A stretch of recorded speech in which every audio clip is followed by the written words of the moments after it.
మన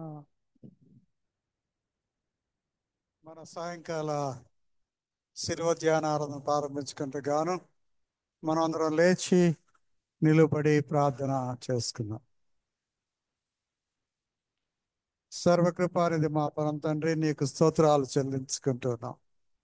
ఈ రాత్రి కాల సమయంలో మరొక మారు మా ప్రభువా, నీ శిలువ వైపు చూస్తూ నీ దివ్యమైన వాక్కులు వినడానికి మేము సిద్ధపడుతుండగా మా ప్రభువా, నీ కృపలో మమ్మల్ని భద్రపరచండి, మా హృదయాలు తెరవండి. మరి ముఖ్యంగా వాతావరణం మా తండ్రి, మా అదుపులో లేకున్నా మా తండ్రి, వస్తున్న నీ బిడ్డలందరినీ క్షేమంగా తోడుకొని రమ్మని, జూమ్లో ఉన్న వారిని దర్శించమని, మరి ముఖ్యంగా వాక్య ధ్యానం చేస్తున్న నీ కుమార్తె మా సోదరి రత్నకుమారి గారితో మీరు ఉండి మా తండ్రి, ఆ హృదయంలోని తలంపులు మా తండ్రి మాకు అందచేయమని, ఆ బిడ్డ ద్వారా నీవే స్తుతి మహిమగంతా పొందమని మా ప్రభువును రక్షకుడైన యేసు స్వామి పేరట వేడుకుంటున్నాం తండ్రి. ఆమేన్.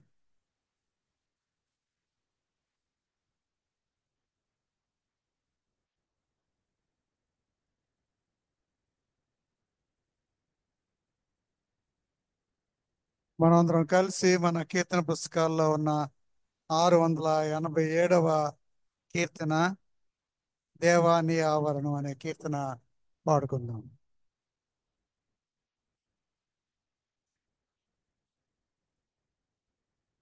687.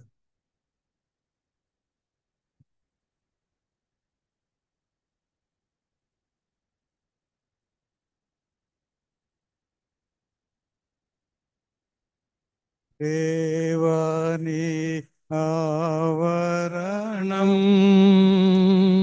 మాకెంతో శ్రేయస్కరం.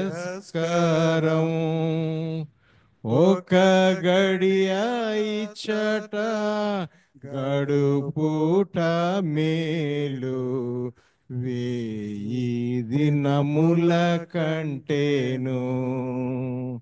దేవాని ఆవరణం అద్భుత కార్యములు జరిగించు దేవుడవు.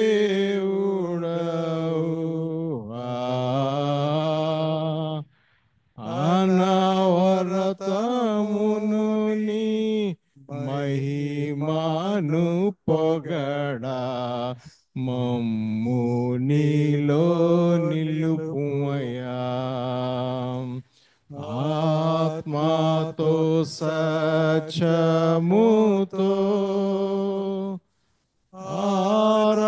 ఆరాధించగా మనసుతో, ఆల్ఫా ఓమేగాయు ఆత్మారూపుడవు. ఆనందించగా నీ మదిలో దేవాని ఆవరణం అత్యంత పరిశుద్ధమో, నీదు గుడారమునా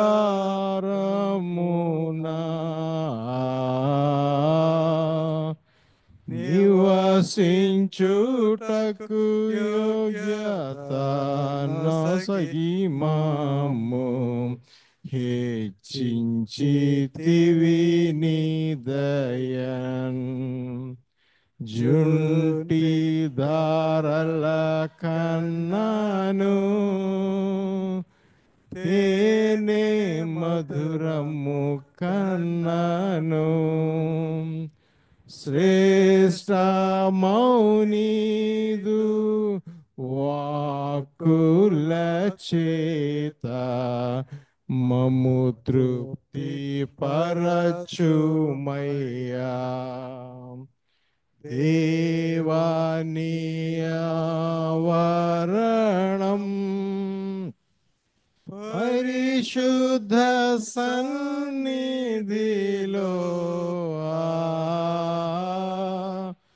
పరిశుద్ధాత్ముని నీడలో, పరిపూర్ణ పూర్ణ హృదయముతో పరివర్తనముతో ప్రభుని ప్రస్తుతించెదము. మా దేహమే ఆలయం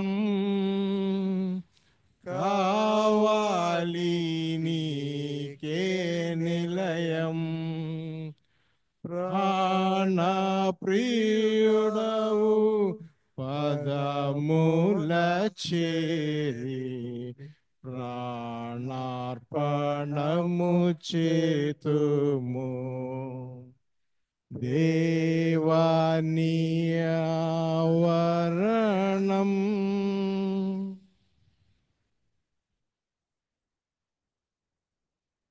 ఏడు 714 సిలువలైన నాకై కార్చెను. వచ్చా అందరికి?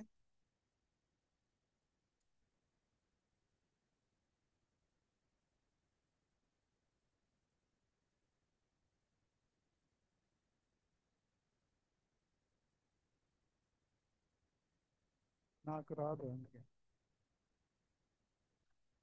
నిరీక్షణ గారు పెట్టారు ఈ పాట, వస్తారేమో చూసి. సరే, ఈలోగా 650 పాడుకుందాం. ప్రభు యేసుని వదనంలో 650.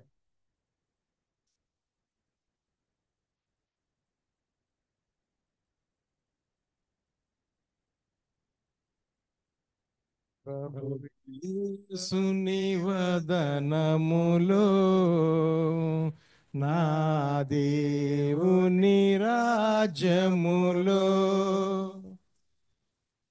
లిఖించిన శుభదినము గమనించిన ఆ క్షణము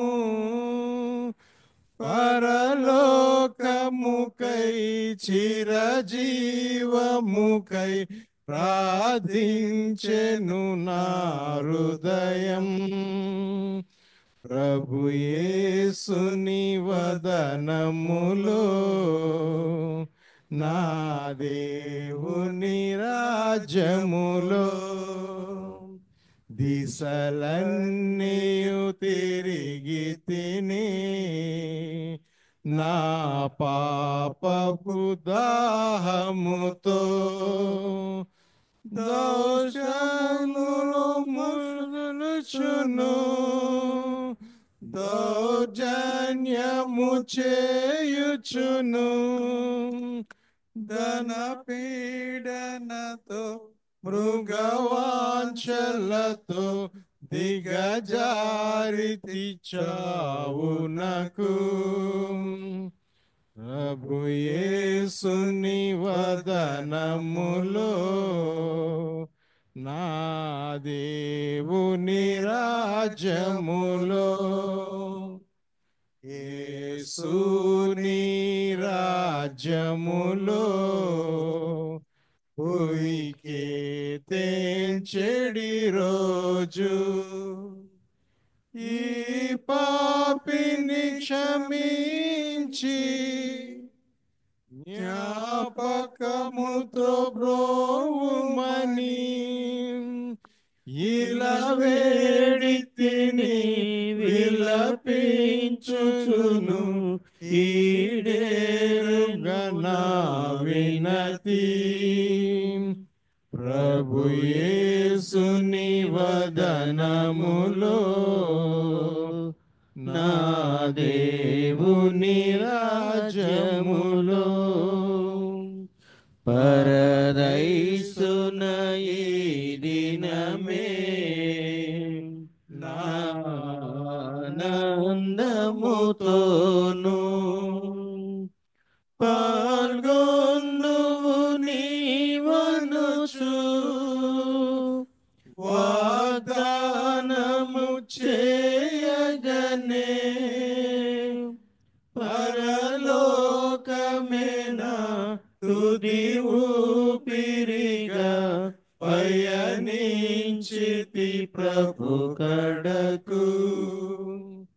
ప్రభు యేసుని వదనములో నా దేవుడు కనిపించే. 714 సిలువలో నాకై కార్చు.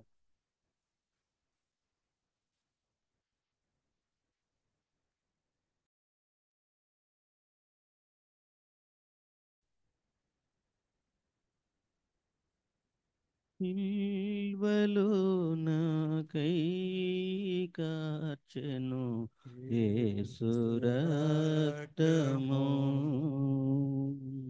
సిల్వలో నాకై కార్చెను యేసు రక్తము. శిలనైన నన్ను మార్చెను యేసు రక్తము. శిలనైన నన్ను మార్చెను యేసు రక్తము. యేసు రక్తము. ప్రభు యేసు రక్తము. పైన రక్తము యేసు రక్తము. అమూల్యమైన రక్తము యేసు రక్తము. సమకూర్చు నన్ను తండ్రితో యేసు రక్తము. సమకూర్చు నన్ను తండ్రితో యేసు రక్తము. సంధి చేసి చేసును యేసు రక్తము. యేసు రక్తము. ప్రభు యేసు రక్తము. మరచును తండ్రితో యేసు రక్తము. ఐక్యపరచును తండ్రితో యేసు రక్తము. సిల్వలో నాకై కార్చెను యేసు రక్తము. సమాధాన పరచును యేసు రక్తము. సమాధాన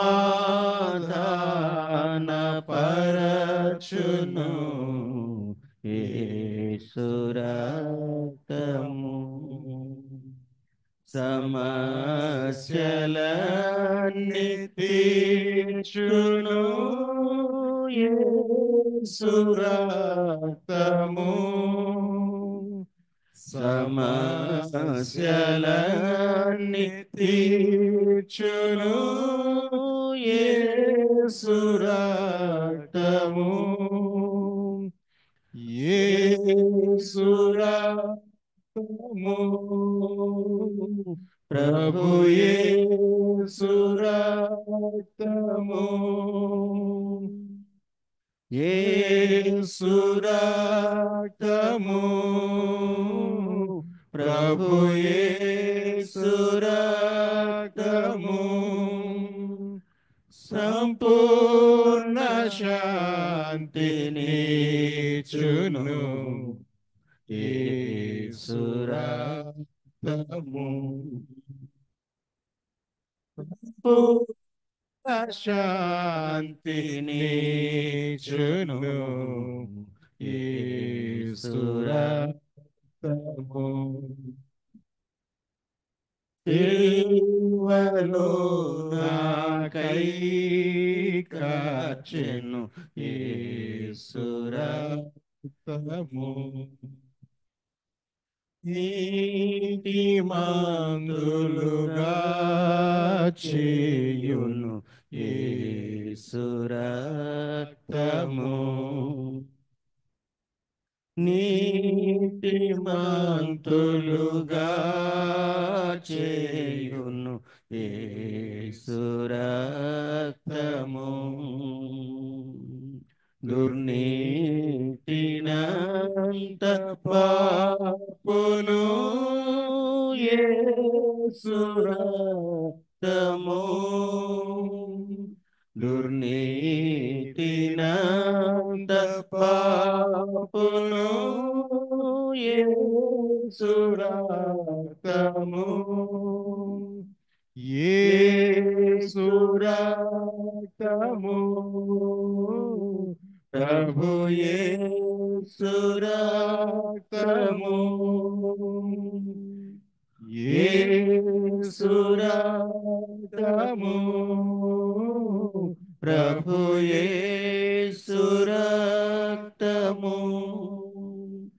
నిబంధన నిలుపు రక్తము యేసు రక్తము.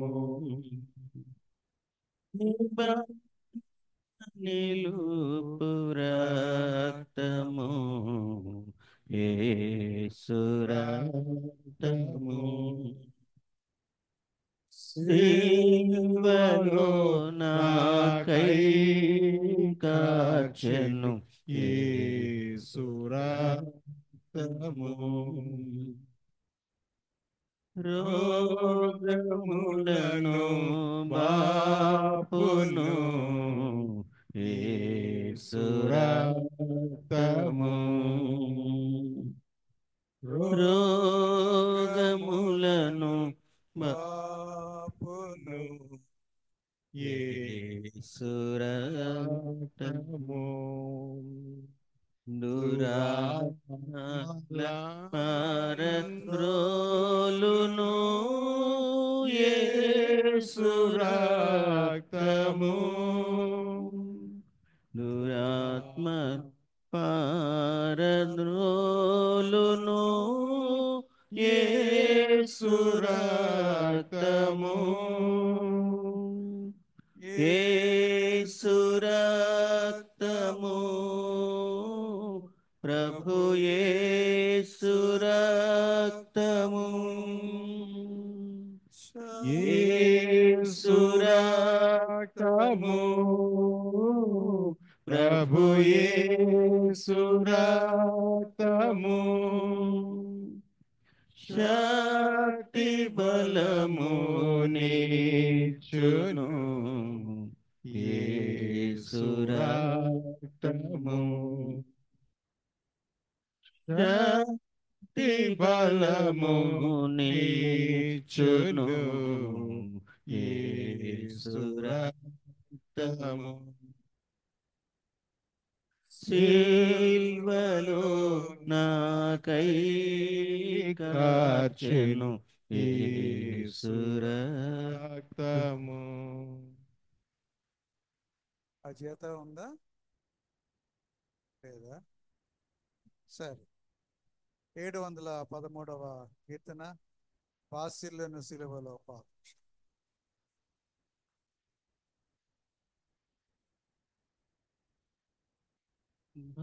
బాసిల్లెను సిలువలో పాపక్షమా, యేసు ప్రభుని దివ్యక్షమా. బాసిల్లెను సిలువలో పాపక్షమా. కలువరిలో నా పాపము పొంచి సిలువకు నన్ను యాహుతి చేసి. కలువరిలో నా పాపము పొంచి సిలువకు నిన్ను నిత్యాహుతి చేసి కలుషహరా కరుణించితివి కలుషహరా కరుణించితివి భాసిల్లెను సిలువలో పాపక్షమా పాపము దోషము చేసిన నేనే గదా మోసముతో బ్రతికిన నేనే గదా ఎక్కడ మాట్లాడు చేసిన అంటే మీరు మొత్తం ఎంతమంది అన్నదమ్ములు మీరు? నలుగురం అన్నదమ్ములము. నా తర్వాత చెల్లె తర్వాత ముగ్గురు తమ్ముడు. ఆయన మూడు ఓకేనా? అంటే పేరేం పేరు చిన్నప్పుడు? చిన్నప్పుడు ముగ్గురు పేరు ఆడుకోవడం. చిన్నప్పుడు మనకి ఇప్పుడు ఏం గుర్తుంటాయని అదే వీళ్ళు ఎవరిది అమ్మ నాన్న ఆశీర్వాదం తీసుకొని పచ్చి మంచి నీళ్ళు కూడా తాగకుండా తమ్ముడు అని ఇంత దగ్గర తీసుకొని మాట్లాడాలి. వాళ్ళు ఏం చేయలేదు, వాళ్ళ ఆశీర్వాదం కోసం మాత్రమే వచ్చి ఆశీర్వాదం తీసుకొని నువ్వు మాట్లాడుతాంటావు మాకు ఫోన్ చేసినప్పుడు? మాకు ఫోన్ అందుబాటులోనే లేదు, ఎక్కడ మాట్లాడడం. అంటే మీరు మొత్తం ఎంతమంది అన్నదమ్ములు మీరు? నలుగురం అన్న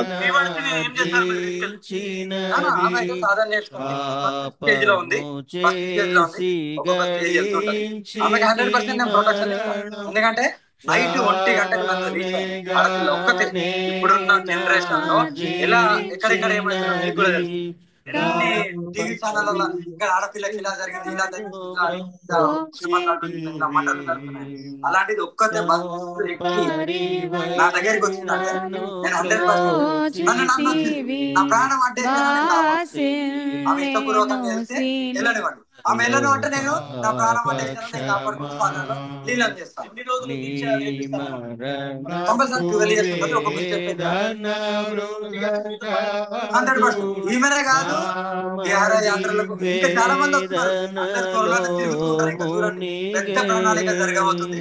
దాన్ని అడ్డుకోవడం ఎవ్వరి వల్ల కాదు. ఆమె అయితే సాధ్యం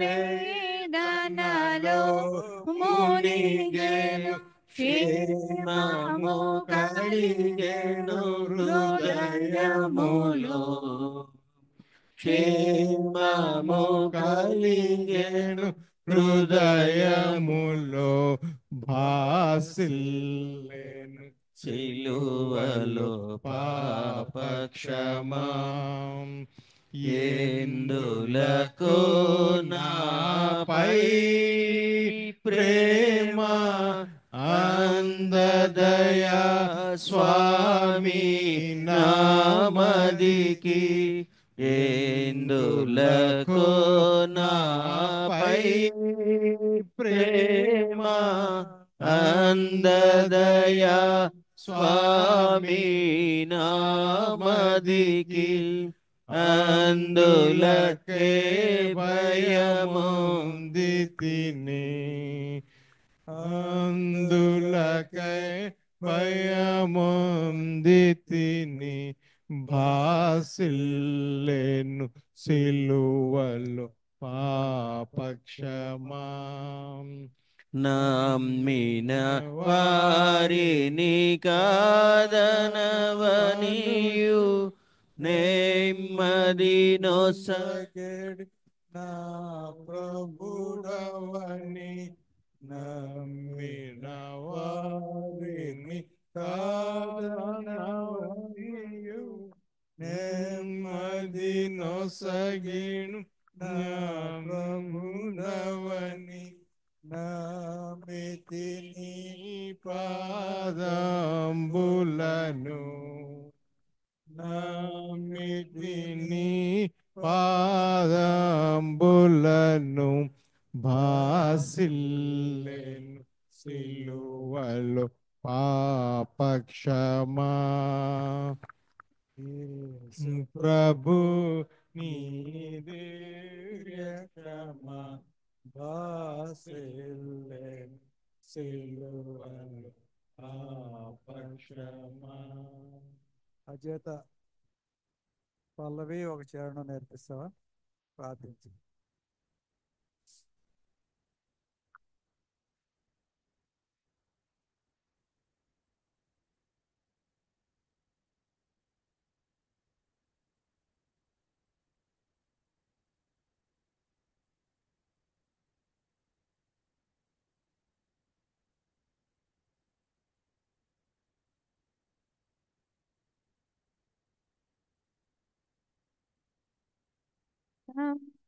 దించెను ఎత్తైన కొండపై ప్రార్థించెను ఎత్తైన కొండపై ఏకాంతముగా ఎద పగులునంతగా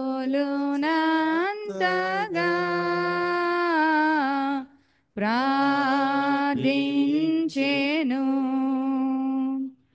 ఎత్తైన కొండపై పాపశాప భారములను పారద్రోలగా పరమ తండ్రి నడిగి యేసు శక్తి పొందగా పాపశాప భారములను పారద్రోలగా పరమ తండ్రి నడిగి యేసు శక్తి పొందగా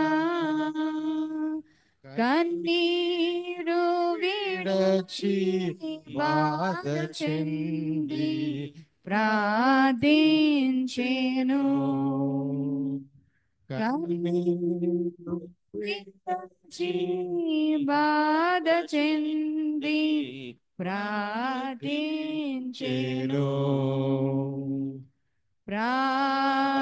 ప్రార్థించెను ఎత్తైన కొండపై ప్రార్థించెను ఎత్తైన కొండపై దైవదేవా నాదు తండ్రి దరి చేర్చవా నీవు చిత్తమైన ఎడల పాత్రదీయుమా దైవదేవా నాదు తండ్రి దరి చేర్చవా నీవు చిత్తమైన ఎడల పాత్రదీయుమా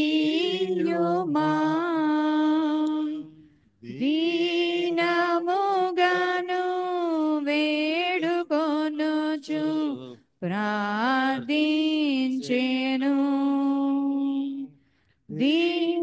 దీనముగను వేడుకొనుచు ప్రార్థించెను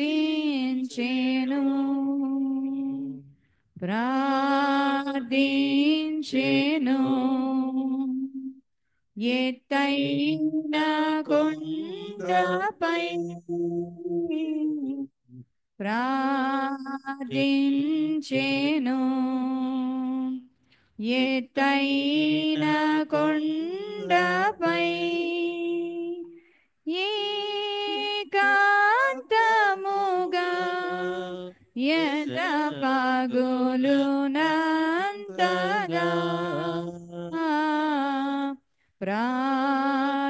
ప్రార్థించెను ఎత్తైన కొండపై. Thank you so much. దేవునికి స్తోత్రం. మన ఆరాధన మరి కొనసాగిద్దాం. మన కీర్తన పుస్తకాల్లో 77వ కీర్తన విజయ గీతములు పాడగల కీర్తన పాడు. విజయ గీతముల్ పాడరే క్రీస్తుకు జయ విజయ గీతముల్ పాడరే విజయనామంతటి మీద విజయమీ చెడు దేవ నిజ కుమారుని నామము హృదయములతో భజన చేయుచు నిత్యము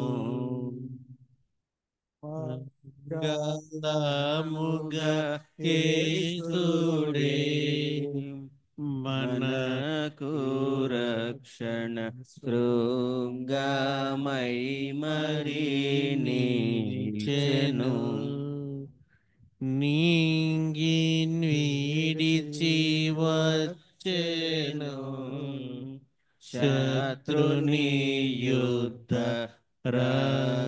రంగమందున గెలిచెను రంగు మీరగతన రక్త బలము వలన పొంగు ననగ చేసేను సాతానుని బల్ కృంగ నలిపించెను. ఒక్క నిమిషం కొంచెం స్టెప్ పైకి వెళ్తారా? మరి లో అయిపోయినట్టుంది.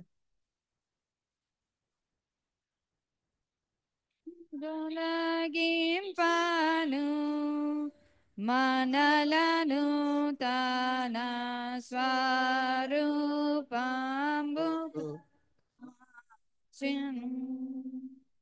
శాపం బంధయునోచెను దేవుని న్యాయ కోపమున్ భరించెను పామెరుగని యేసు పాపమై మన కొరకు పాపయాగము చేసెను దేవుని నీతిన్ ధీరుడైనెను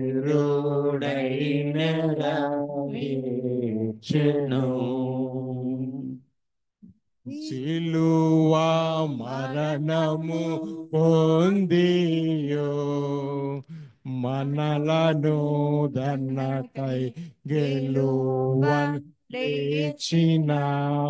లేచినవానికి శిలువగన్ విమలాత్ముని ప్రేమను మనలో నిలువన్ చేసిన వానికి కొల్లువు చేతుమే గాని ఇలాను మరువకవాని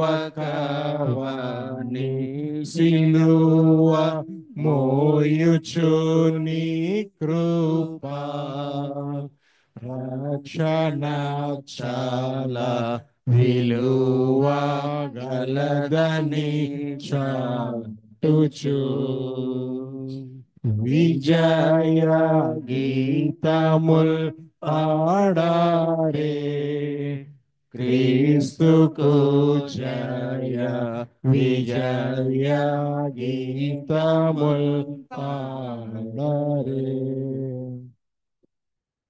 తండ్రి యొక్కయు కుమారుని యొక్కయు పరిశుద్ధాత్మ యొక్కయు నామమున ఆమేన్. ప్రభువా మమ్మను కనికరించుము. ప్రభువా మమ్మను కనికరించుము. క్రీస్తు మమ్మను కనికరించుము. క్రీస్తు మమ్మను కనికరించుము. ప్రభువా మమ్మను కనికరించుము. ప్రభువా మమ్మను కనికరించుము. మనందరం కలిసి అపోస్తల విశ్వాస ప్రమాణం ఒప్పుకుందాం. భూమి ఆకాశములను సృజించిన సర్వశక్తి గల తండ్రి అయిన దేవుని నేను నమ్ముచున్నాను. ఆయన ఏక కుమారుడును మన ప్రభువైన యేసుక్రీస్తును నమ్ముచున్నాను. ఈయన పరిశుద్ధాత్మలను గర్భమున ధరింపబడి కన్య అయిన మరియకు పుట్టి పొంతి పిలాతు అధికారం క్రింద శ్రమపడి సిలువేయబడి చనిపోయి సమాధి చేయబడననియు అదృశ్య లోకములోనికి దిగననియు చనిపోయిన వారిలో నుండి మూడవ దినమున లేచి పరలోకమునకెక్కి సర్వశక్తి గల తండ్రియగు దేవుని కుడి చేతి వైపున కూర్చుండి ఉన్నాడనియు సజీవులకును మృతులకును తీర్పు చేయుటకు అక్కడ నుండి వచ్చుననియు నమ్ముచున్నాను. పరిశుద్ధాత్మను నమ్ముచున్నాను. పరిశుద్ధ క్రైస్తవ సంఘముకు పరిశుద్ధుల సహవాసమును పాప క్షమాపణయు శరీర పునరుద్ధానమును నిత్య జీవమును అని నమ్ముచున్నాను. ఆమేన్. మనం అలాగే నిల్చుని ఉండగా మన దైవ గ్రంథంలోంచి 113వ సంకీర్తన పాస్టమ్ గారు వచ్చి ఉత్తర ప్రసిద్ధ రీతిగా చదివిస్తారు.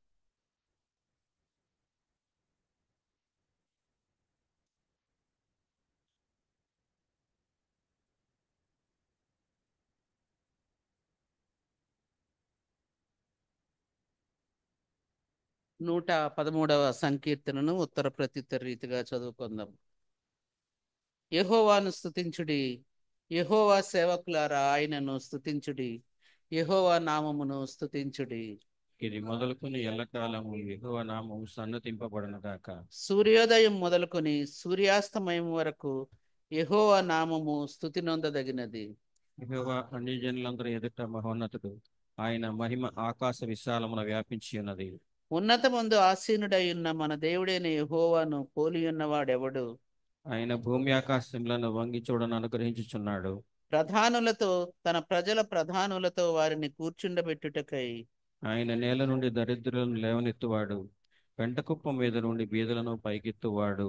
ఆయన సంతులేని దానిని ఇల్లాలుగాను కుమారుల సంతోషం గల తల్లిగాను తల్లిగాను చేయండి. చేయి.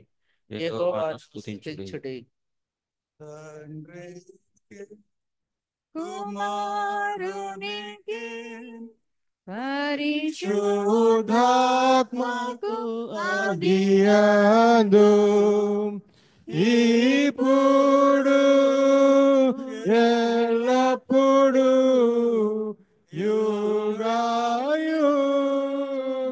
యుగాయుగములందు ఉండునట్లు మహిమ కలుగును గాక.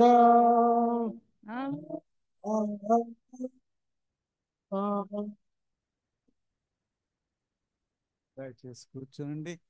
ఈ దినం కోసం ఏర్పాటు చేయబడిన లేఖన భాగాలు విజయ వ్యూల వాళ్ళిద్దరూ వచ్చి చదివిస్తారు. మొదటి పాఠము ఆమోసు గ్రంథం 8వ అధ్యాయము 9 నుంచి 14 వచనాలు.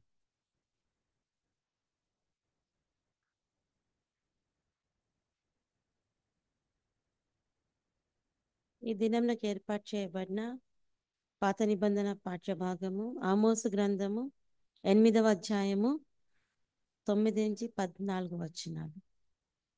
ఆమోసు గ్రంథము 8వ అధ్యాయము 9 నుంచి మొదలు. ప్రభువైన యెహోవా సెలవిచ్చినదేమనగా, ఆ దినమున నేను మధ్యాహ్న కాలమందు సూర్యుని అస్తమింపజేయుదును, పగటి వేళను భూమికి చీకటి కమ్మచేయుదును. మీ పండుగ దినములను దుఃఖ దినములుగాను మీ పాటలను ప్రలాపములుగాను మార్చుదును. అందరినీ మొలల మీద గోనెపట్ట కట్టుకొన చేయుదును. అందరి తలలు బోడి చేసదను. ఒకనికి కలుగు ఏకపుత్ర శోకము వంటి ప్రలాపము నేను పుట్టింతును. దాని అంత్యదినము ఘోరమైన శ్రమ దినంగా ఉండును. రాబోవు దినములందు దేశంలో నేను క్షామం పుట్టింతును. అది అన్నపానములు లేకపోవట చేత కలుగు క్షామం కాక, యెహోవా మాటను వినకపోవట వలన కలుగు క్షామంగా ఉండును. ఇదే యెహోవా వాక్కు.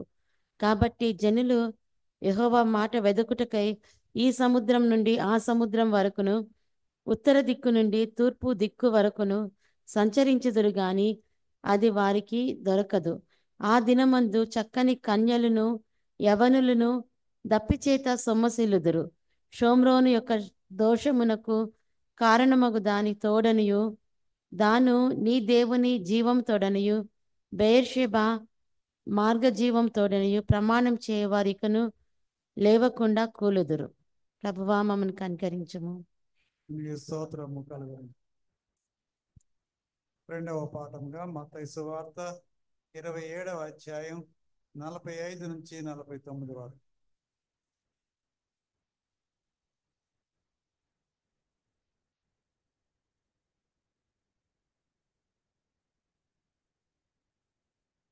రెండవ పాఠంగా మత్తయి సువార్త 27 అధ్యాయము 45 నుంచి 49 వరకు. 45 వచనం. మధ్యాహ్నం మొదలుకొని 3 గంటల వరకు ఆ దేశం అంతటను చీకటి కమ్మెను. ఇంచుమించు 3 గంటలప్పుడు యేసు ఏలి ఏలి లాబా సబక్తాని అని బిగ్గరగా కేక వేశాను. ఆ మాటకు నా దేవా నన్నెందుకు చేయి విడిచితివని అర్థము. అక్కడ నిలిచిన వారిలో కొందరు ఆ మాట విని ఇతడు ఏలియాను పిలుచుతున్నాడనిరి. వెంటనే వారిలో ఒకడు పరిగెత్తుకొని పోయి స్పంజి తీసుకొని చిరకలో ముంచి రెల్లున తగిలించి ఆయనకు త్రాగనిచ్చెను. ఇంతటితో ఒక ప్రభువా మమ్మల్ని కనికరించుము. ఈ సాయంకాల సమయంలో సంతోషకరమైన విషయం ఏంటంటే మన సంఘ బిడ్డలు దేశ విదేశాల్లో ఉంటున్నారు. అమెరికా దేశంలో, కెనడా దేశంలో, మరి నెల్లూరులో, చీరాలలో ఇలాగా వ్యాపించి ఉన్నారు. వారందరిని బట్టి దేవునికి వందనాలు. ఈ సాయంకాల సమయంలో చీరాల్లో ఉన్న మన సంఘ విశ్వాసి రత్నకుమారి గారు దేవుని యొక్క వాక్యాన్ని మరి అందించడానికి వారు సంతోషపడ్డారు, సిద్ధపడ్డారు. ప్రార్థనాపూర్వకంగా వారు జూమ్లో మనకి సందేశాన్ని అందిస్తారు. మరి దానికి సిద్ధపాటుగా మన కీర్తన పుస్తకంలో 199వ కీర్తన. ఈ కీర్తన పాడుతూ ఉండగా ఈ ప్రక్క ఉన్న వారంతా ఈ ప్రక్కకి రావాలని మనవి. ఏం చేతనంటే ఈ కెమెరా ప్యాన్ చేయటం కొంచెం కష్టం. అక్కడ ఉంటే అబ్బా చర్చ్ అంతా నిండుగా ఉందని నేను అనుకుంటాను, వారు కూడా అనుకుంటారు జూమ్లో ఉంది. సో ఈ పాట పాడకుండా ఈ ప్రక్క ఉన్నవారంతా దయచేసి ఈ ప్రక్కకి రమ్మని మనం చేస్తాం. 199.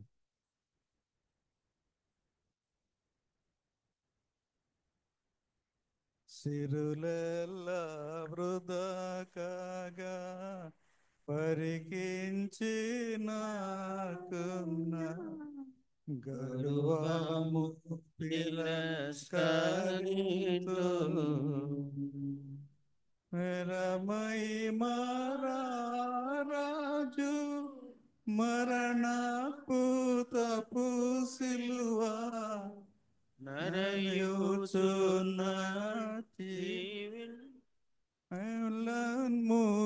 ముఖ్యములైన సిరులెల్ల వృధగా పరికించి నాకున్న గురువము తిరస్కరింతు. ఓ కర్త నా దేవు నౌ క్రీస్తు మృతియందు గాక మరి మురియనీయకు ప్రకట భ్రమకారి వ్యర్థ వస్తువులను ప్రభుని రక్తము కొరకై త్యజించేదెల్ల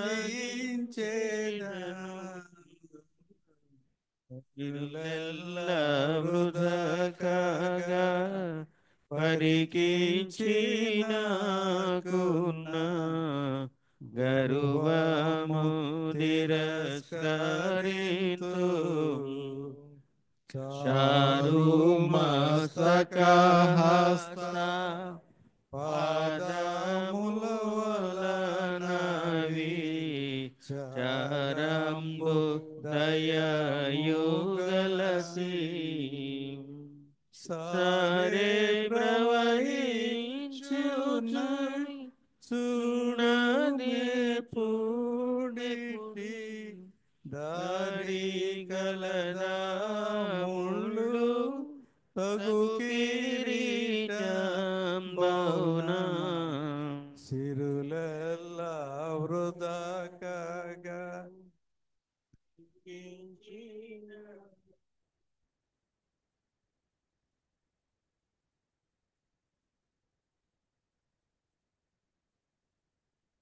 వాని నిజ రక్తంబు వస్త్రంబు వలె సిలువ పైన తన్ని తన్నుగపే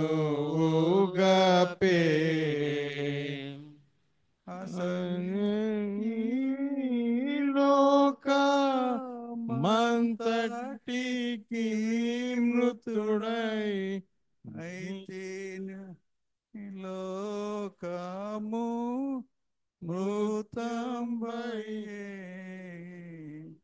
సిరులెల్ల వృధకగా పరికించినాకున్న గరువము తిరస్కరింతు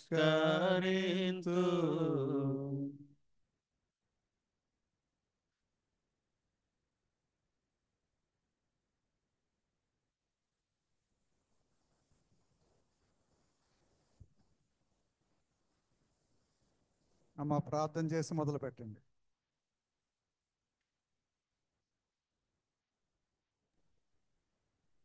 ప్రార్థించుకుందామండి. పరిశుద్ధుల ప్రేమమేడ మీ పాదాలకి స్తోత్రములు. గొప్ప దేవుడా, సర్వశక్తి మంతుడా నాయన, మరి ఒకసారి సాయంకాల సమయంలో మరి 31వ దినము నాయన ఈ శ్రమల కాల ఆరాధనలో మేము పాల్గొనడానికి మీరు ఇచ్చిన భాగ్యాన్ని బట్టి స్తోత్రం తండ్రి. సమలో నాయన మీ సన్నిధి మాతో ఉంచండి. ప్రత్యేక నాయన అయోగ్యరాలను ప్రభు నాయన, ఏ యోగ్యత లేని దాన్ని ప్రభా మీరు నాకు ఇచ్చిన అవకాశాన్ని బట్టి మీకు స్తోత్రం చెల్లించుకున్నాను ప్రభు. సహాయం చేయండి, మీరే మాతో మాట్లాడమని ఘనత మహిమ ప్రభావాలు మీకే చెల్లించుకుంటూ యేసయ్య శక్తి గల నామములో ప్రార్థించి వేడుకుంటున్నాను తండ్రి, ఆమేన్. దేవునికి మహిమ కలుగును గాక అండి. ప్రత్యేకంగా నాకు ఈ అవకాశం ఇచ్చిన పాస్టర్ గారికి ప్రత్యేకమైన వందనాలు, పాస్టర్ గారికి వందనాలు చెల్లించుకున్నాను.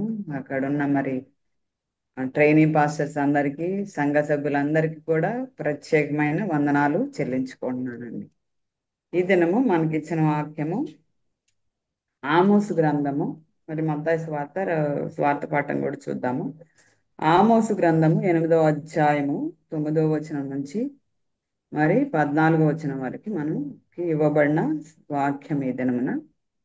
అయితే ఆమోసు ప్రవక్త, బైబిల్లో చాలా మంది ప్రవక్తలు మనం చూస్తూ ఉంటాం కదండి. అయితే బైబిల్లోని ప్రవక్తల సందేశాలు అన్నిట్లో కూడా వివరంగా కనిపించే సందేశము ఆమోసు ప్రవక్త సందేశంగా మనం చూడవచ్చు అన్నమాట. అయితే ఆమోసు ప్రవక్త యూదా రాజ్యానికి చెందిన వాళ్ళు అయినప్పటికీ ఆయన ఇక్కడ ఇశ్రాయేల్ ప్రజలను ఉద్దేశించి ఆయన ప్రవచిస్తూ ఉన్నారనమాట. దేవుడు ఆయనకి దర్శనాలు ఇస్తారు. ఇక్కడ 7వ అధ్యాయం నుంచి 9వ అధ్యాయం వరకు ఈ 3 అధ్యాయాల్లో కూడా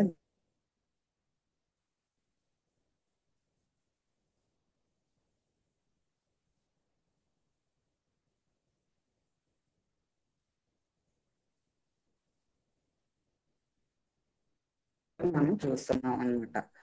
అయితే ఏమి మాట్లాడుతున్నారు ఆయన అక్కడ అని మనం గ్రహించినప్పుడు, ఆయన ప్రజలు, ఇక్కడ ఇశ్రాయేల్ ప్రజలు దేవుని యందు భయభక్తులు కలిగి ఉన్నారు.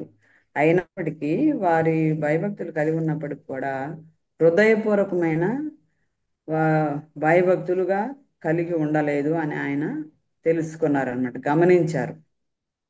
అందువలన ఏం చెప్తున్నారంటే, వాళ్ళతో ఏం మాట్లాడుతున్నారంటే, దేవుని యందు భయభక్తులు మీరు కలిగి ఉన్నారు, అయితే హృదయపూర్వకమైన భయభక్తులు కాదు కాబట్టి దేవుడు మిమ్మల్ని శిక్షిస్తాడు, దేవుని శిక్ష మీకు రాబోతున్నది అని ఆయన ఎంతో హృదయ భారంతో ఇక్కడ ప్రజలతో మాట్లాడటం. ఏం చెప్తున్నారంటే, వాళ్ళకి న్యాయమును స్థిరపరచుడి అని వారితో మనవి చేయటం మనం ప్రత్యేకంగా ఈ గ్రంథంలో ఉన్న ముఖ్యాంశము. న్యాయమును స్థిరపరచుడి అని ఆయన ఇశ్రాయేల్ ప్రజలతో ఇక్కడ మనవి చేయటం మనం చూస్తూ ఉంటాం అన్నమాట. అయితే మనకిచ్చిన వాక్యంలో 8వ అధ్యాయము 9వ వచనం నుంచి మనం చూసినప్పుడు, ప్రభువైన యెహోవా సెలవిచ్చినదేమనగా అని ఇశ్రాయేల్ ప్రజలతో మాట్లాడుతూ ఉన్నారనమాట. ఆ దినమున నేను మధ్యాహ్న కాలమందు సూర్యుని అస్తమింప చేయుదును, పగటి వేళను భూమికి చీకటి కమ్మ చేయుదును అని చెప్తూ ఉన్నాడు అనమాట. అంటే ఇశ్రాయేల్ ప్రజలు దేవుని విడిచిపెట్టి విగ్రహారాధనలో ఉంటారనమాట. సో మనకు తెలుసు కదా, ప్రభు అయిన యెహోవా దేవునికి, ప్రభు అయిన క్రీస్తు వారికి కానీ విగ్రహారాధన అనేది ఆయనకి అయిష్టమైన కార్యం అన్నమాట. అన్ని పాపాల్లో కూడా భయంకరమైన పాపము విగ్రహారాధన ఆయనకి నచ్చని కార్యం అన్నమాట. ఎప్పుడైతే ఇశ్రాయేలీయులు ప్రజలు మరి విగ్రహారాధనలో వారు పడిపోయినప్పుడు దేవుడు వారికి సందేశాన్ని మరి ప్రవక్త ద్వారా పంపిస్తారనమాట. ఆ దినమున దేవుడు ఏం సెలవిస్తున్నాడంటే వాళ్ళతో, నేను మధ్యాహ్న కాలమందు సూర్యుని అస్తమింప చేయుదును, పగటి వేళను భూమికి చీకటి కమ్మ చేయుదును. అంటే అది యెహోవా దినము అని మనం చెప్పుకోవచ్చు అనమాట. ఇది యెహోవా దినానికి సాదృశ్యంగా మనం ఆ దినాన్ని చూడవచ్చు అనమాట. అంటే దేవునికి వాళ్ళ మీద, ప్రజల మీద, ఇశ్రాయేల్ ప్రజల మీద ఎంతో కోపం వచ్చినట్టు మనం చూస్తూ ఉన్నామట. కోపం వచ్చినప్పుడు ఏం చేస్తున్నాడంటే మధ్యాహ్నమే సూర్యుడు అస్తమింప చేస్తాడంట, పగటి వేళ భూమి మీద చీకటి కమ్మ చేయుదును అని చెప్తూ ఉన్నాడు అన్నమాట. సో దేవుని కోపం వచ్చినప్పుడు సహజంగా ఆయన ప్రజలను శిక్షిస్తూ ఉంటాడు అనమాట. మనం పాత నిబంధనలో కూడా చూసినప్పుడు చాలా సార్లు ఆయన మరి ప్రజలు మీద దేవుని కోపం వచ్చినప్పుడు నోవా కాలంలో ఏం జరిగింది, మరి వర్షాన్ని కురిపించి మరి ఎన్నో దినాలు వర్షాన్ని కురిపించి 150 దినాలు మరి భయంకరమైన వర్షం వచ్చినప్పుడు అందరూ నశింప చేస్తాడనమాట దేవుని. అంటే ఆయన కోపము వచ్చినప్పుడు ఆయన తన ప్రజల మీద తన ఉగ్రతను చూపిస్తాడు. ఒక్క నోవాహు కుటుంబం మాత్రమే అక్కడ రక్షించబడటం మనం చూస్తాం కదా. అలాగే మరి బాబేలు పర్వతం దేవునికి వ్యతిరేకంగా వారు బాబేలు పర్వతాన్ని కడుతున్నప్పుడు దాన్ని వారి భాష తారుమారు చేయటం మనం చూస్తాము.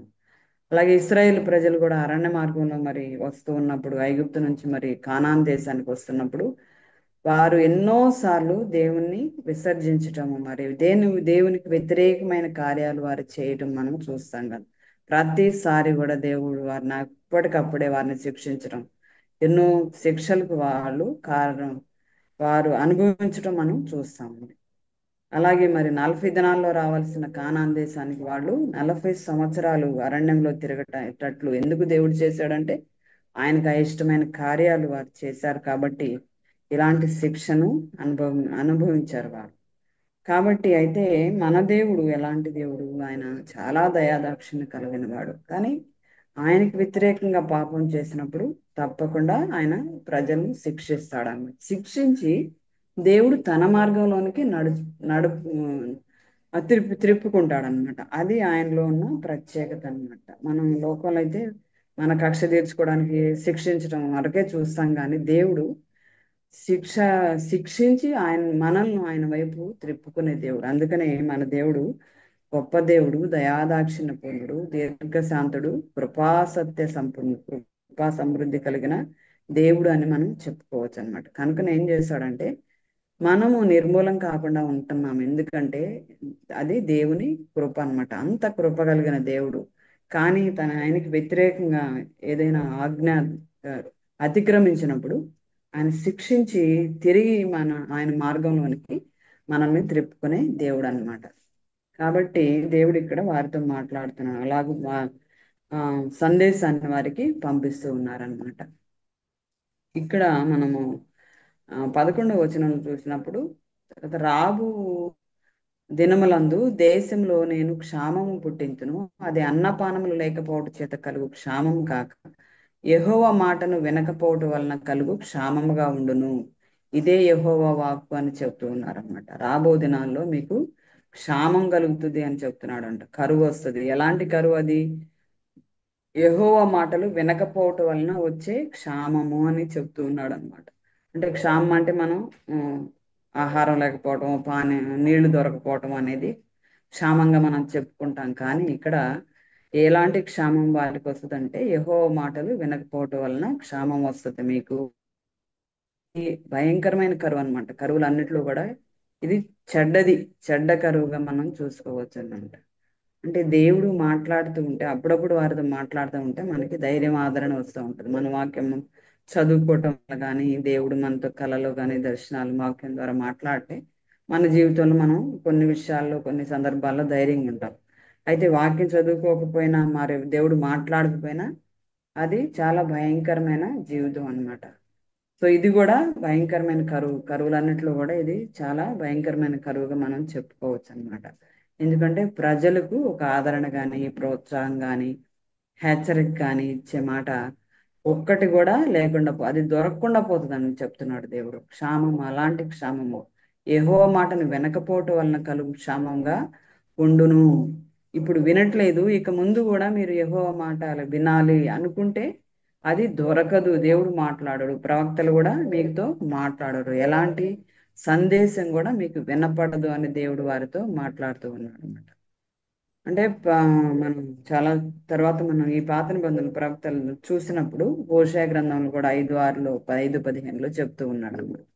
వారికి దేవుని మాట వినబడదు ఇక నుంచి. ఎన్నిసార్లు మనం ఆయన తట్టు తిరిగినా, మనం దేవునికి వ్యతిరేకం చేసినప్పుడు మనం ఏ కార్యం చేసినా కానీ ఆయనకి నచ్చని కార్యం దేవుడు మనకి ఎలాంటి సహాయం చేయడు అనమాట. ఎప్పుడైతే మనం పశ్చాత్తాపడి మరి ఆయన వైపు తిరిగినప్పుడు తప్పకుండా మనకి సహాయం చేస్తాడు. కాబట్టి వారికి ఎందుకు దేవుడు ఇలాగ వారిని గట్టిగా శిక్షిస్తున్నాడు అంటే, దేవుని మాట వారికి వినబడ్డ రోజుల్లో వారికి దేవుని మాటకు వారు లోబడలేదు. అయితే అది ఎప్పుడైతే వారి నుంచి తీసివేయబడిందో అప్పుడు దాని యొక్క విలువ వారికి అర్థం అవుతుంది అనమాట.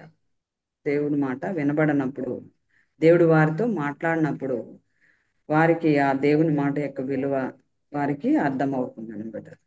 ఇలాంటి సిచ్యువేషన్ మనకి, ఇలాంటి సంఘటనలే మనము ప్రభు రాకడలో మహాశ్రమల కాలము లేదా రెండవ రాకడ కాలంలో కూడా ఇలాంటివి జరగబోతాయి అని మనకి ప్రకటన గ్రంథంలో కూడా చెప్తూ ఉన్నాడు అనమాట. రెండవ రాకడ సమయంలో వాక్యం కరువు అవుతుంది శ్రమల కాలంలో. అదే దేవుని ఉగ్రత ఇక్కడ చెప్తున్నారు కదా. అదే ప్రభువైన యెహోవా సెలవిచ్చు, ఆ దినమున నేను మధ్యాహ్న కాలం అందు. ఆ దినం అంటే అది యెహోవా దినము అని మనం చెప్పుకో. అదే మరి రానైనా ఉగ్రత దినం కూడా అలాగే ఉంటది అని చెప్తూ ఉన్నాడు అనమాట. ఉగ్రతలో మహాశ్రమల కాలంలో లేదా రెండవ రాకడలో దేవుని ఉగ్రత ప్రజల మీద చూపించబోతున్నారు. కాబట్టి ఇలాంటి సంఘటనలే అప్పుడు జరగనై ఉన్నవి రానైన కాలంలో అని మనకు ప్రకటన గ్రంథంలో చూస్తాం. 6వ అధ్యాయం 12వ వచనంలో కూడా 6 ముద్ర విప్పినప్పుడు సూర్యుడు నలుపైపోవటము, చంద్రుడు రక్తవర్ణమైపోవటము, ఇలాంటి ఈ సిగ్నల్సే లేదా ఇలాంటివి జరుగుతాయి అని అప్పుడు ఆ కాలంలో ప్రకటన గ్రంథంలో మనం చూస్తాం అన్నమాట. కాబట్టి ఎప్పుడైతే ఇప్పుడే రాకడ సమయంలో ప్రభు మాట వినని వాళ్ళు లేదా రక్షణ లేని వాళ్ళు అప్పుడు విడవబడతారు. రక్షణ పొందిన వాళ్ళు ఎత్తబడతారు, రక్షణ లేని వారు విడవబడతారు. వాళ్ళకి శ్రమ కలుగుతుంది. అప్పుడు ఎలాంటి సూచనలు ఉంటాయి, దాదాపు 20 సూచనలు అప్పుడు జరిగిపోతాయి అన్నమాట. ఇవన్నీ మనకి ప్రకటన గ్రంథంలో వివరించబడినాయి అన్నమాట. అంటే ఎప్పుడైతే ఇది అప్పుడు ఇశ్రాయేలులకి కాదు కానీ మరి ప్రస్తుతం ఉన్న ప్రజలకి రాబో దినాల్లో కూడా ఎవరైతే దేవుని మాట వినరో, ఎవరైతే దేవునికి ఇష్టంగా జీవించరో అలాంటి వారికి కూడా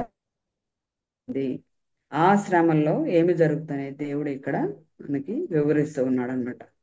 మధ్యాహ్నం అందే సూర్యుడు అస్తమిస్తాడు, చీకటి కమ్ముతుంది, కరువు వస్తుంది, మీకు వాక్యం వినిపించదు, మీరు సంతోషంగా పండగ దినాలనుకుంటారు కానీ అవి దుఃఖ దినాలుగా నేను మారుస్తాను మీకు అని దేవుడు మాట్లాడుతూ ఉన్నాడు. అటు ఇటు పరిగెడతారంట జనములు, ఆ సముద్రం నుంచి ఈ సముద్రం వరకు, తూర్పు దిక్కు వరకు అయినా వెతుకుతూ ఉంటారు వాక్యం, వారికి దొరకదు అని దేవుడు వారితో మాట్లాడుతూ ఉన్నాడు అనమాట. కాబట్టి ఇలాంటి శ్రమల కాలంలో మన రానైన కాలంలో కూడా మరి రెండవ రాకడలో కూడా ఇలాంటి సూచనలు జరుగుతాయని తెలుసుకోవచ్చు అన్నమాట. అదే మనము ఇప్పుడు మనకిచ్చిన వాక్యంలో సువార్త పాఠంలో మనం చూసినప్పుడు మత్తయి సువార్త 27వ అధ్యాయం మరి 45 నుంచి 49 వరకు మనం చూసినప్పుడు కూడా దేవుడు మధ్యాహ్నం మొదలుకొని 3 గంటల వరకు ఆ దేశమంతటను చీకటి కమ్మెను. ఆ దేశమంతటను చీకటి కమ్మెను. 1వ వచనం మనం చూద్దాము. ఇదే ఇలాంటి సిచ్యువేషనే మరి ప్రభు అయిన యేసుక్రీస్తు వారు శిలువలో ఆయన శ్రమ పడుచు ఉన్నప్పుడు జరిగిన సంఘటన కూడా ఇలాంటిదే మనం చూస్తూ ఉన్నాం అన్నమాట. ఇది దేవుడు చూపించిన ఒక అద్భుతమైన సూచన అనుకోవచ్చు మనం, లేదా ఒక ఒక శాపము, మానవులకి ఒక భయంకరమైన శాపాన్ని ఇక్కడ చూపిస్తూ ఉన్నాడు అనమాట. ఎందుకంటే మన ప్రభు అయిన యేసుక్రీస్తు వారు పాపుల కోసం ఇక్కడ న్యాయమైన శిక్షను భరిస్తున్న వాడుగా మనం చూస్తూ ఉంటాము. అయితే ప్రభు అయిన యేసుక్రీస్తు వారు ఇక్కడ అక్కడ చీకటి కమ్మింది, మధ్యాహ్నం మొదలుకొని 3 గంటల వరకు, దాదాపు 1 గంట నుంచి 3 గంటల వరకు, అంటే 3 గంటల సేపు ఆయన చీకటిలో ఉన్నారు అని చెప్తూ ఉన్నారు. యేసు ప్రవేశించింది ఎట్లాంటి ఈ చీకటి మనము ఆత్మ సంబంధమైన అంధకారంగా కూడా మనం అనుకోవచ్చు అనమాట. అది దాన్ని ఆత్మ సంబంధమైన అంధకారాన్ని ఇది సూచిస్తూ ఉన్నదన్నమాట. ఈ అంధకారం కూడా మరి శ్రమలకు సూచనగా ప్రభు ఎంతో శ్రమ ఇక్కడ పడినారనమాట. ఎందుకంటే పడినప్పుడు, ఆ శ్రమ పడినప్పుడు ఆయన తర్వాత వచనంలో మనం చూసినప్పుడు ఇంచుమించు 3 గంటలప్పుడు యేసు ఏలి ఏలి లామా సబక్తాని అని బిగ్గరగా కేక వేశాను. ఆ మాటకు నా దేవా నా దేవా నన్నెందుకు చెయ్యి విడిచితివి అని అర్థం అన్నమాట. ప్రభువు ప్రార్థన చేసి తండ్రితో మాట్లాడుతున్నారనమాట. ఏలి ఏలి లామా సబక్తాని, ఆ మాటకు నా దేవా నన్ను ఎందుకు చెయ్యి విడిచితివి అని అర్థం అనమాట. తండ్రితో ఆయన మాట్లాడుతున్నాడు. తండ్రి ఆయన చేతిని విడిచి వేసినట్లుగా ఆయన అర్థం చేసుకుని ఆయనతో మాట్లాడుతున్నాడు. ఎందుకంటే తండ్రి దగ్గర ఆయన ఎడబాటును తట్టుకోలేకపోయినాడు ప్రభు అయిన యేసుక్రీస్తు వారు. అంటే తండ్రి అయిన దేవుడు ఆయన చెయ్యి వదిలిపెట్టినాడా అంటే అవును అని మనం చెప్పుకోవచ్చు. అంటే ప్రభు తండ్రి కూడా ఈ భయంకరమైన వేదన ఆయన మరి చూడలేకపోయారేమో. ఒక్క క్షణము ఆయన చెయ్యి వదిలిపెట్టినట్టుగా మనం ఇక్కడ వాక్యంలో ఆధారంగా చేసుకొని మనం చూడవచ్చు అన్నమాట. అంటే ఇక్కడ తండ్రి గనక ఆయన చెయ్యి పట్టుకుని ఉంటే మరి ఈ రక్షణ కార్యము జరగదు. పాపులమైన మన కోసము ఆయన శిలువ మరణాన్ని అనుభవిస్తున్నారు, శ్రమలు సహించి. మరి ఎంత భయంకరమైన శ్రమ! ఆయన కొట్టారు, తిట్టారు, ఉమ్మివేశారు, మరి ఆ ముళ్ళ కిరీటాన్ని ఆయన మీద ఉంచారు, మరి మేకులతో కొట్టి మరి శిలువ మీద ఆయన వేలాడుతున్నప్పుడు, ఇంకా కొరడాలతో కొట్టినప్పుడు ఈ వేదన అంతా ఆయన భరిస్తూ ఉన్నాడు అనమాట.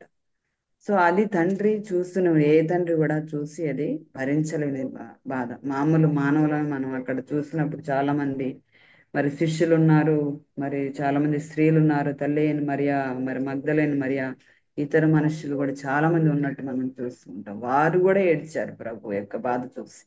మరి ఎంతో భయంకరమైన బాధ ఆయన అనుభవిస్తున్నాడు. కానీ తండ్రి గాని ఆయన చేయి పట్టుకొని ఈ బాధనంతా ఆయన పొందుకోకుండా ఆయన రక్షించగలడు. కానీ ఎందుకంటే మన రక్షణ కార్యము జరగదు. మనకి రక్షణ కోసం ఆయన ఈ శ్రమ అనుభవిస్తున్నాడు కాబట్టి, మనకి నిత్య జీవం ఇవ్వటానికి ప్రభు ఇక్కడ శ్రమ అనుభవిస్తున్నారు కాబట్టి ఒక్క క్షణము ఆయన తండ్రిని చెయ్యి విడిచినట్టుగా ఆయన అర్థం చేసుకోవచ్చు అనమాట. ఎందుకంటే పాపం ఎరిగిన ఆయన ఇప్పుడు పాపంగా చేయబడినాడు మన దేవుడు.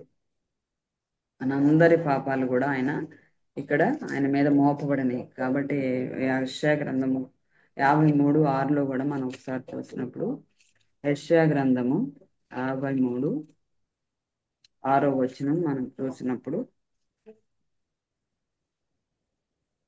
మన త్రోవ తప్పితిమి, మనలో ప్రతివాడును తనకి ఇష్టమైన త్రోవకు తొలగెను, యెహోవా మనందరి దోషము అతని మీద మోపెను. అందుకని ఆయన అలాగే కూడా మరి నలుగు కొట్టబడుట యెహోవాకు ఇష్టమాయనని 10వ వచనంలో, అతని నలుగు కొట్టుటకు యెహోవాకు ఇష్టమాయన. ఎంతగానో ఆయన్ని కొట్టారు, నలుగు కొట్టారు. మనందరి పాపాలు ఆయన సెలవులో భరించినాడు కాబట్టి ఆయన పాపం ఎరిగిన ఆయన ఇక్కడ పాపముగా చేయబడ్డారు. ఆ పాప భారాన్ని ఆయన అనుభవిస్తున్నప్పుడు, మరి శ్రమ శిలువ మీద శ్రమ అనుభవిస్తున్నప్పుడు తండ్రి ఎడబాటును ఒక క్షణం ఆయన చూస్తూ ఉన్నారనమాట. తండ్రి ఎడబాటును ఆయన తట్టుకోలేకపోయినట్టుగా చూస్తూ మనము వాక్యంలో చూస్తూ ఉన్నాం అనమాట. అలాగే మనం, ఎందుకంటే దేవుడు ఎక్కువసేపు కూడా మనుషులుగా మనం ఏదైనా తప్పు చేసినప్పుడు చిన్నగా శిక్షిస్తాడు కానీ మనల్ని వదిలివేయడు అనమాట, చెయ్యి వదిలివేయడు. అందుకని మనము కీర్తన గ్రంథం 35లో చూసినప్పుడు ఆయన కోపం నిమిషం మాత్రమును, ఆయన దయ ఆయుష్కాలం అంతా నిలుచును, సాయంకాలం ఏడుపు వచ్చి రాత్రి ఉండిన ఉదయమున సంతోషం కలుగునని అక్కడ కీర్తనకారుడు చెప్తా ఉంటారన్నమాట. ఆయన కోపం నిమిషం మాత్రమేనంటండి.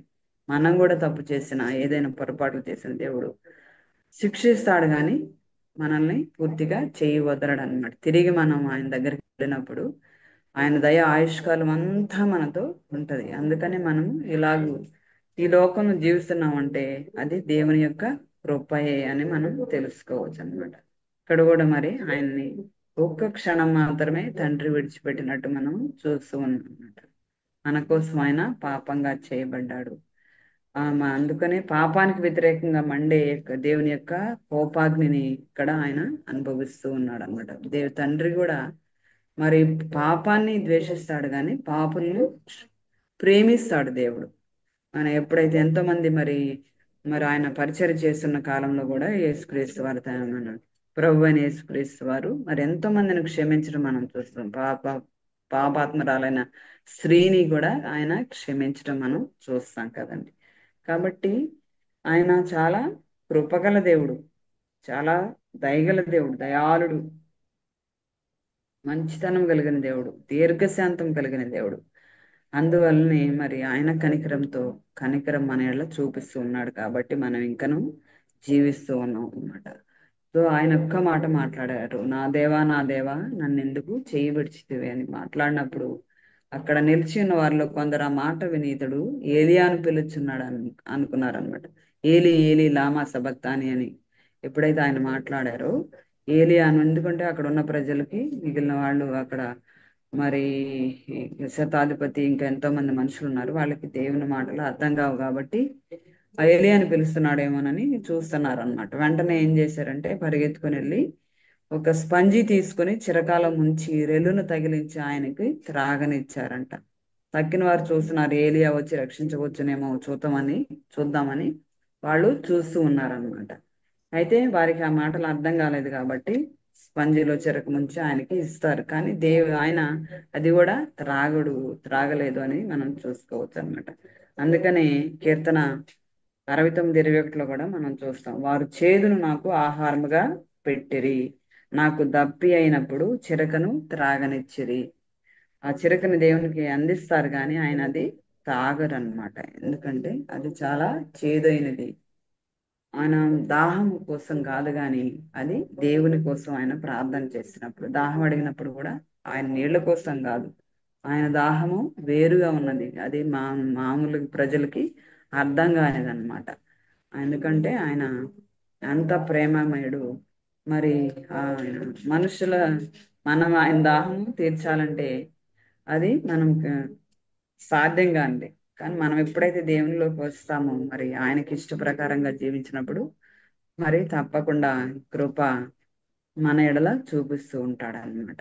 అందువల్లనే ఇక్కడ తర్వాత మనం చూసినప్పుడు అప్పుడు దేవాలయం తెర చిరగటం, అంటే సిలువలో ఆయన శ్రమ పడినప్పుడు మరి ఇక్కడ మధ్యాహ్నం చీకటి గమ్మినప్పుడు ఎన్నో అద్భుతాలు జరగటం, కల్వరిలో ఈ చీకటి కమ్మినప్పుడు అద్భుతాలు జరగటం కూడా మనము చూస్తూ ఉంటాం అన్నమాట. ఏమేమి అద్భుతాలు జరిగినాయి అంటే అక్కడ మనము చీకటి కమ్మింది అని చెప్పినారు కదా, మనం వాక్యంలో ఇచ్చినాడు. ఆ దేశం అంతటా చీకటి కమ్మింది, మనం చూస్తూ ఉన్నాము. చీకటి కమ్మింది. ప్రభు వారు ఈ చీకటి అనేది పాపానికి గుర్తుగా మనం చూసుకోవచ్చు అన్నమాట. సో పాపము ఎరుగని ప్రభు అక్కడ పాపంగా, ఇక్కడ దేశం అంతా చీకటి, ప్రకృతి కూడా అక్కడ మరి స్పందించడం మనం చూస్తూ ఉంటాం అన్నమాట. ప్రభువు చేదుగినంత త్రాగినప్పుడు అక్కడ చీకటి కమ్మటం మనం చూస్తాం అన్నమాట. దాదాపు 3 గంటల సేపు ప్రకృతి యావత్తు చీకట్లో ఉంటది. ఎందుకంటే మన ప్రభువు దేవుడు వెలుగై ఉన్నాడు లోకానికి, కానీ ఆయన చీకటి కాదు. కానీ ఆ చీకటి మన పాపాల భారము ఆయన అక్కడ సిలువలో అనుభవించారనమాట. కుమారుని చేతులు తండ్రి ఎప్పుడైతే కుమారుని చేతులు విడిచిపెట్టారో అప్పుడు అక్కడ చీకటి కమ్మటం మనం చూస్తూ ఉంటాం అన్నమాట. అయితే ఎన్నో శ్రమలు ఆయన సిలువలో పెట్టినప్పటికీ ఆయన ఇంకనూ ప్రభు మన యెడల జాలి చూపుతూనే ఉన్నాడు ఆ ప్రభు. కాబట్టి ఇక్కడ ప్రకృతి స్పందించి చీకటి కమ్మింది అంటే దీని గురించి మనం ఏం అర్థం చేసుకోవాలంటే ప్రకృతి కూడా దేవునికి భయపడింది అని మనం అర్థం చేసుకోవాలన్నమాట. మనం భయపడుతున్నామా? మనుషులైన వాళ్ళు అంటే మనం ఎంతో టేక్ ఇట్ గ్రాంటెడ్ గా ఉంటాం అన్నమాట. ప్రభు మన దేవుడే కదా అని చెప్పేసి. కానీ ఇక్కడ చూడండి, ప్రకృతి కూడా ఎంతో భయపడి మరి చీకటి కమ్మి ఆయన సిలువ రక్తము, ఆయన యొక్క రక్తము, కాచిన రక్తము, అమూల్యమైన రక్తం లేదా ఆ విలువైన రక్తము, పరిశుద్ధమైన రక్తం ఎప్పుడైతే భూమి మీద పడిందో, ఆ సిలువ దారాలుగా కారి రక్తము భూమి మీద పడినప్పుడు ఈ ప్రకృతి కూడా స్పందించడం మనం చూస్తాం అన్నమాట. కాబట్టి అంతేకాకుండా అక్కడ ఎందుకు ఇంకా ఎన్నో జరిగినాయి. అక్కడ దేవాలయపు తెర పైనుండి క్రింద వరకు రెండుగా చీరటం మనం చూస్తాం. భూమి వణకమును, బండలు బద్దలాయను, సమాధులు తెరవబడను, నిద్రించిన అనేక మంది పరిశుద్ధుల శరీరాలు లేవటం మనం చూస్తూ ఉంటాము. అన్నిటికంటే ముఖ్యంగా చివరిగా మనం ఏం చూస్తామంటే అక్కడ శతాధిపతి చాలా మంది ఉన్నారు కదా, వారందరూ ఈ కార్యాలన్నీ జరిగిన కార్యాలన్నీ చూసినప్పుడు మిక్కిలి భయపడి నిజముగా అయిన దేవుని కుమారుడని చెప్తున్నారంట. ఇంత మార్పు ప్రకృతిలో జరిగిన ఈ మార్పులను చూసి మరి ప్రకృతి స్పందించటము చూసినప్పుడు వారు నిజంగా అయిన దేవుని కుమారుడు అని వారు ఒప్పుకోవడం జరిగిందనమాట. బహుశా దేవుణ్ణి మహిమపరచడానికి, దేవుడు ప్రభువును అక్కడ మహిమపరచడానికే, అక్కడున్న ప్రజలకు కనువిప్పు కలిగించడానికే బహుశా ఈ సంఘటనలు జరిగి ఉండొచ్చు. ప్రకృతి అక్కడ చీకటి కమ్మటము, మిగిలిన భూకంపం కలగటము, బండలు బద్దలవటము, ఇవన్నీ మనం చూస్తూ ఉన్నాం కదా. ఎందుకంటే ప్రభువును మహిమపరచడానికి, అక్కడున్న ప్రజలందరికీ కూడా కనువిప్పు, ఎంత గొప్ప దేవుడు, ఎంత పరిశుద్ధుడు అని ప్రజలందరూ తెలుసుకోవటానికి కూడా బహుశా అంటే దేవుని మహింపరిచాడు. తండ్రి అనే దేవుడు కుమారుని మహింపరిచాడు. ఇక్కడ ఆయన జీవితం అంతా మరి ప్రభు అని యేసుక్రీస్తు వారు తండ్రి అనే దేవుని మహింపరిచారు కదండి.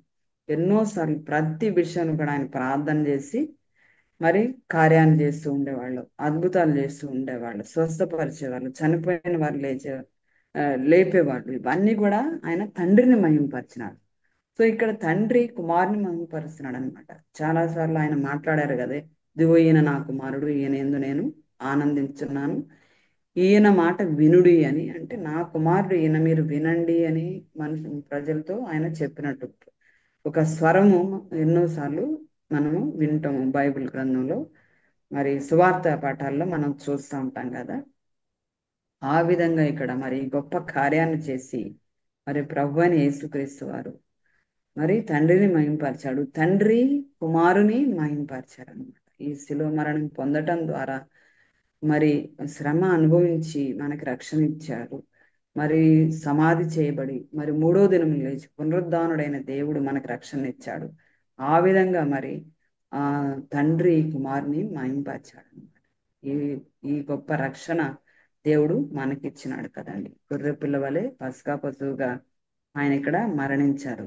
క్రీస్తు రక్తమే మనల్ని ప్రతి పాపం నుంచి కూడా పవిత్రునిగా చేస్తూ ఉన్నది. కాబట్టి ఆ అమూల్యమైన రక్తము, నిష్కలంకమైన రక్తము, మరి నిర్దోషైన రక్తము, నిర్దోష రక్తం, ఆ పరిశుద్ధ రక్తం మనందరినీ పవిత్రపరిచే రక్తం. కాబట్టి మరి ఆ రక్తంలో కడుగుబడిన మనమందరం కూడా దేవునికి నమ్మకంగా జీవిస్తూ సాక్షులుగా ఉండి, మరి మనిషి ప్రకృతే దేవునికి భయపడిందంటే మనం ఇంకా ఎంత భయపడాలి. ఎందుకంటే మన పక్షంగా ఆయన చేసిన ఈ గొప్ప కార్యాన్ని బట్టి మనము ఆయనకి నమ్మకంగా జీవిస్తూ సాక్షులుగా ఈ లోకంలో ఉంటూ అనేకులకు మనం కూడా ఆశీర్వాదంగా ఉండాలి. ఇలాంటి కృపా దేవుడు మనందరికీ కలుగు చేయాలని నేను కోరుకుంటున్నాను. దేవుడు నాకు ఇచ్చిన ఈ అవకాశాన్ని బట్టి ప్రభు అయిన దేవునికి వందనాలండి. పాస్టర్ గారికి కూడా వందనాలు. ఒక్క చిన్న మాట, పాస్టర్ గారు, నేను ఎంతో మరి మిమ్మల్ని దూరంగా ఉంటున్నప్పటికీ మమ్మల్ని ప్రేమించి ఇచ్చిన అవకాశాన్ని బట్టి మీకు ప్రత్యేకమైన వందనాలు చెల్లించుకున్నాను. మీ అందరికి కూడా చేరి వచ్చిన అందరికీ వందనాలు. దేవుడి వాక్యాన్ని మన వెనుకల్లో దీవించును గాక. ఆమేన్.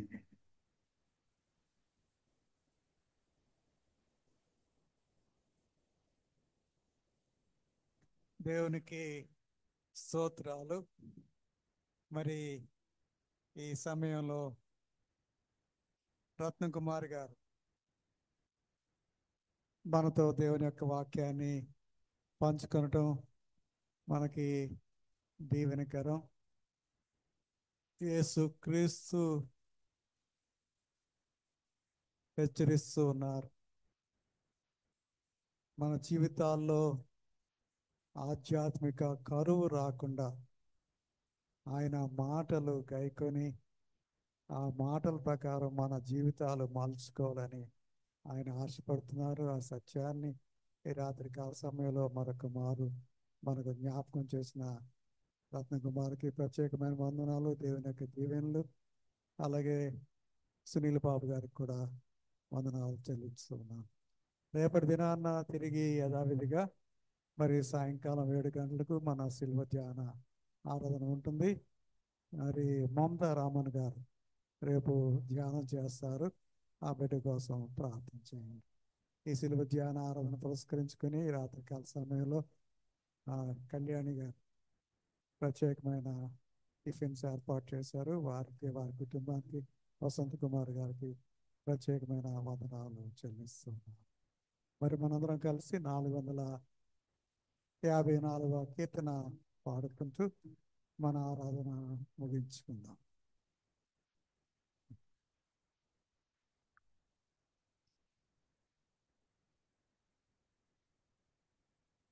నేనివాడానై ఉండగోరేదా యేసు ప్రియా రక్షక, నీవు చూపు ప్రేమానుగాంచితి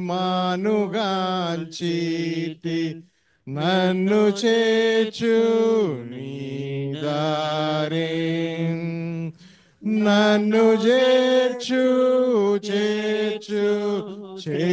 రక్షక, నీవు పాడ సిల్వకు, నన్ను చేర్చు రక్షక, గాయపడ ప్రకకు,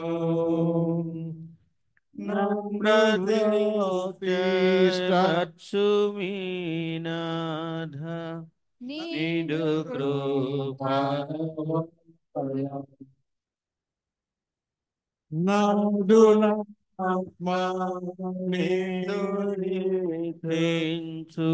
నిచితంబు నాదారు, నన్ను చేర్చు రక్షక, నీవు పడ సిల్వకు, నన్ను చేర్చు రక్షక, గాయపడ ప్రకకు, నీదు సన్నిధి లోని కానుండ నెంత తుష్టి నాకాగు, స్నేహితునిగా మాటలాడేద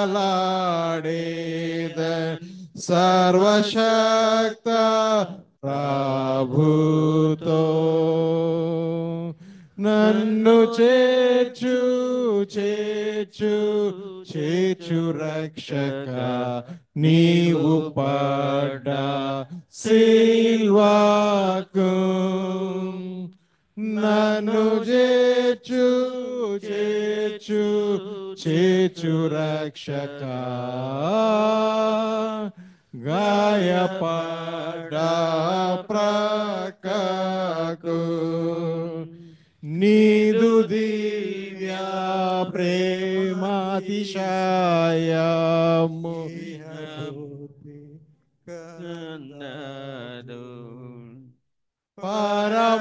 పరమాందున్న దాని శ్రేష్టత నేననుభవించేద,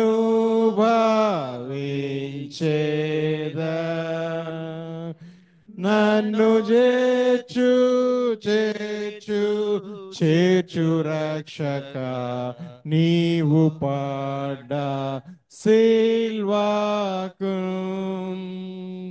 నన్ను చేర్చు చేర్చు చేర్చు రక్షక గాయపడ్డ ప్రక్కకు. ప్రార్థన చేసుకుందాం. సర్వకృపానిధి మా పరమ తండ్రి, ఈ రాత్రికాల సమయంలో మరొక మారు మాపండి నీ సిలువను చూస్తూ నీ జీవవాకులను వింటూ మా బ్రతుకులను సరి చేసుకునే సమయాన్ని మాకిచ్చినందుకే నీకు స్తోత్రాలు చెల్లించుకుంటున్నాం. ప్రభువా, మేము మీరు నాటిన ద్రాక్షవలము నీకే స్తోత్రాలు. నీ కుడి చేత్తో నాటిన మా తండ్రి మొక్కలము నీకే స్తోత్రాలు. నీ కొరకు ఏర్పాటు చేసుకున్న ఈ మొక్కలను మా తండ్రి నీవే కాచి సంరక్షించమని ప్రార్థన చేసుకుంటున్నాం. మేము అగ్ని చేత కాల్చబడకుండా మా తండ్రి ఎండ వేడిమి చేత వాడిపోకుండా మా ప్రభువా నీవే నీ సిలువ చాటును మమ్మల్ని భద్రపరిచి నీ కొరకైన బిడ్డలుగా మమ్మల్ని రూపాంతరం చెందించమని మరొక మారు పశ్చాత్తాపంతో ప్రార్థన చేసుకుంటున్నాం. ఈ రాత్రికాల సమయంలో మా తండ్రి నీ కుమార్తె మా సోదరి మా తండ్రి రత్నకుమారి గారి ద్వారా మాకు వినిపించిన నీ దివ్యమైన వాక్కులను బట్టి మా తండ్రి నీకే స్తోత్రాలు. మా ప్రభువా, మేము మారు మనస్సు పొందాలని పశ్చాత్తాపడాలని మా జీవితంలో మా తండ్రి ఆధ్యాత్మిక అనావృష్టి లేకుండా మా తండ్రి కరువు కాటాలు లేకుండా మా తండ్రి మేము మా తండ్రి నీ అందలి ప్రేమను అనుభవిస్తూ నీ కోసం చూస్తూ మా తండ్రి మా ఆధ్యాత్మికను పెంచుకునేలాగా వృద్ధి పొందించుకునేలాగా మా తండ్రి నీ సహాయం కోరే బిడ్డలుగా మమ్మల్ని మరొక్క మారు మా ప్రభువా బాగు చేయమని ప్రార్థన చేసుకుంటూ ఉన్నాం. మా తండ్రి రాత్రికాల సమయంలో నీ కుమార్తె రత్నకుమారిని బట్టి వందనాలు చెల్లించుకుంటున్నాం. నీ కుమార్తెను మా ప్రభువా ఈ విధంగా మా తండ్రి నీ కొరకైన సాధనగా నీ జ్ఞానంతో నుంచి వాడుకుంటూ ఉన్నందుకే నీకు వందనాలు చెల్లించుకుంటూ వారి కుటుంబాన్ని మా తండ్రి సునీల్ బాబు గారిని కుమారుడు మా తండ్రి సుశాంతిని బట్టి స్తోత్రాలు చెల్లించుకుంటూ నా కుమారుని విషయంలో వారు ఏ ప్రార్థన అయితే చేస్తున్నారో మా తండ్రి ఆ ప్రార్థన నీ సన్నిధికి చేరనివ్వండి. నీ సమయాన్ని బట్టి మా తండ్రి ఆ బిడ్డను మంచి ఉద్యోగంలో ప్రవేశపెట్టమని తల్లిదండ్రులకు మా తండ్రి సంతోషము సంతృప్తి దయచేయమని వేడుకుంటూ ఉన్నాం.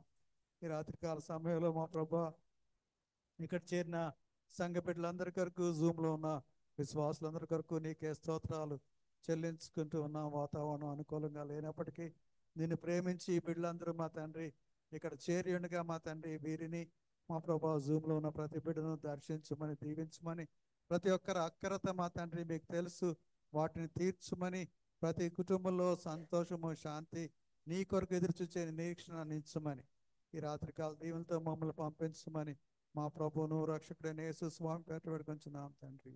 ఆమేన్. పరలోకమందున మా తండ్రి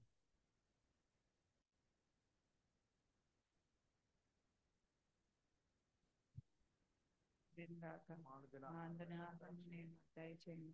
మాల ప్రార్థన చేసి వాళ్ళు మీరు క్షమించబడతారు. మా ప్రార్థన క్షమించండి. శోధనలో ఏకాదశిని తప్పి రాజ్యము శక్తి మహిమ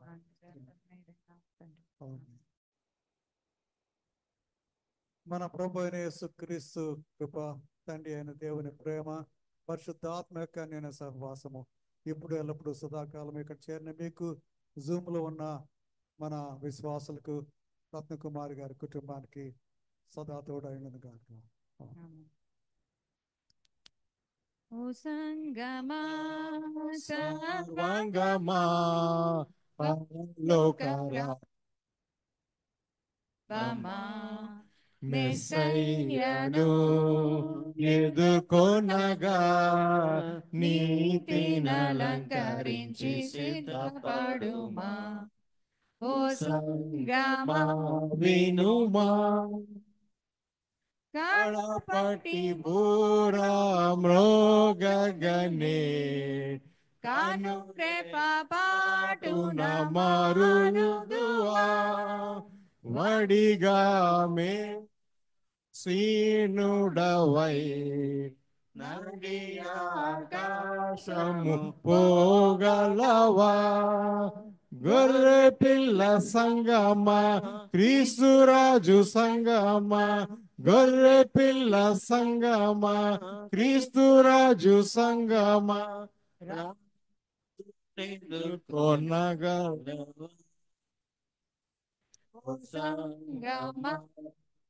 సంగమా పరలోక రాజపు ప్రతిబింబమా మెస్సయ్యను ఎదుర్కొనగా